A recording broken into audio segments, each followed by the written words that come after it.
Think about your life so far, all the money that has passed through your hands. From that first small paycheck as a teenager to the earnings you make now, it adds up. Maybe it's hundreds of thousands or even $1 million. But here's the real question. How much of that money is still in your pocket? How much have you managed to save? If you're not satisfied with the answers, it might be because you haven't grasped the rules of handling money effectively. And this is because you don't know the money rules.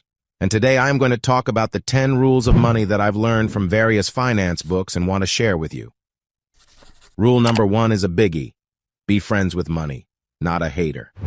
Money doesn't want to hang out with haters. If you're constantly saying things like, money is the root of all evil, or money doesn't buy happiness, money is going to turn away and say, okay, you don't like me, so why should I like you? It's like going on a date and telling someone you're not into certain qualities they have. Money wants to be appreciated just like anyone else.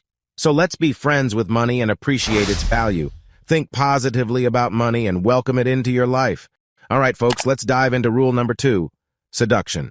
Now I'm going to explain this in a way that might sound a bit funny, but bear with me. Think of money like a person you're trying to impress, just like when you want to make a new friend. Now, imagine this person is like a lady you're trying to get to know better. You wouldn't want to act all desperate and clingy, right? Well, money feels the same way. It doesn't like folks who are too eager or show off too much. Picture it like this. When you're trying to make a new friend, you want to be interesting, confident, and show your best side. The same goes for money. Instead of desperately chasing after money, you want to charm it. You want to show money that you're smart, knowledgeable, and have a plan. It's like when you want to impress someone on a date. You put your best foot forward and let your good qualities shine. Remember, when you play the seduction game with money, it starts to notice you in a positive way. Just like when you're on that date and the other person starts to think, hey, this person is pretty cool. He is interesting, confident, and knows what he is doing. Well, money is kind of like that too. It likes to hang around with folks who've got a plan, who are savvy with investments, and who understand how to make the most out of it. So there you have it, mastering the art of money, seduction. Just like making a great impression on a new friend, you're showing money that you're the kind of person it wants to be around. All right, let's talk about rule number 3, having a crisis account. Now, what's this crisis account all about? It's like your financial backup plan, hidden away from everyone, not your spouse, your family, or even your best friend. Imagine it as a special piggy bank that's there for you when things get really tough.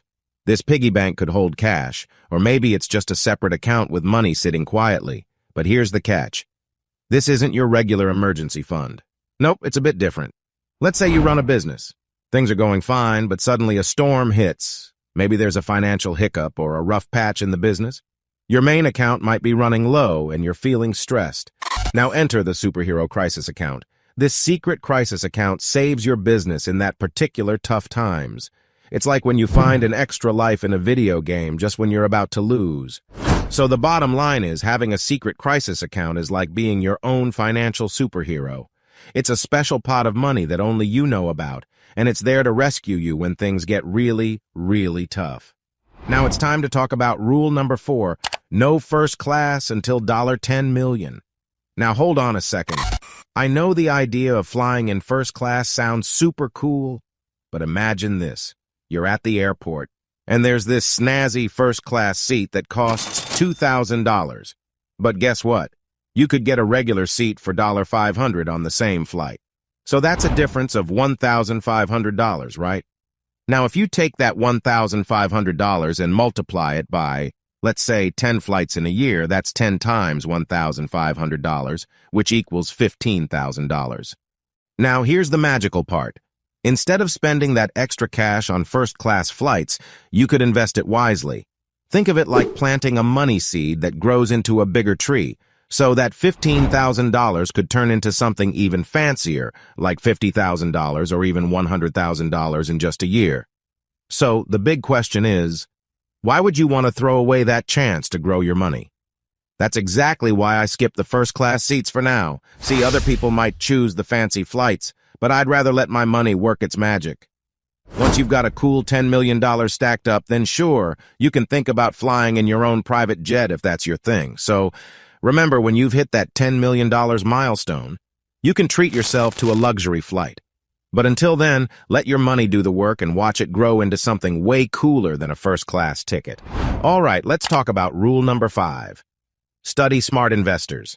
Think of this like finding a really cool mentor who's great at playing the money game. Imagine you're a football player and you want to get better. What do? You look up to those star players who've already nailed it, right? It's the same with money. Let's break it down with a fun example. Think of Warren Buffett as a super skilled chef.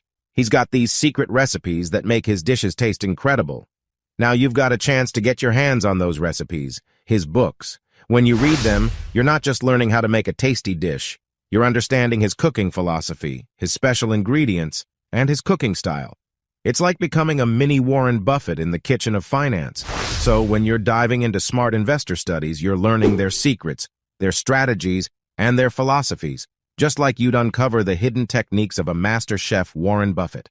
Remember, these smart investors have paved their own unique paths, and by studying them, you're picking up some incredible money skills along the way. Remember, if you ever need more money tips or anything else, I'm here to help. So if you are new here and feel like you're getting value so far, do consider liking and subscribing to this channel to unlock your finance knowledge. All right, folks, let's talk about rule number 6, befriend moneymakers. Think of it like being on a soccer team. If you hang out with the star players, you're going to pick up some fantastic moves, right? It's the same with money.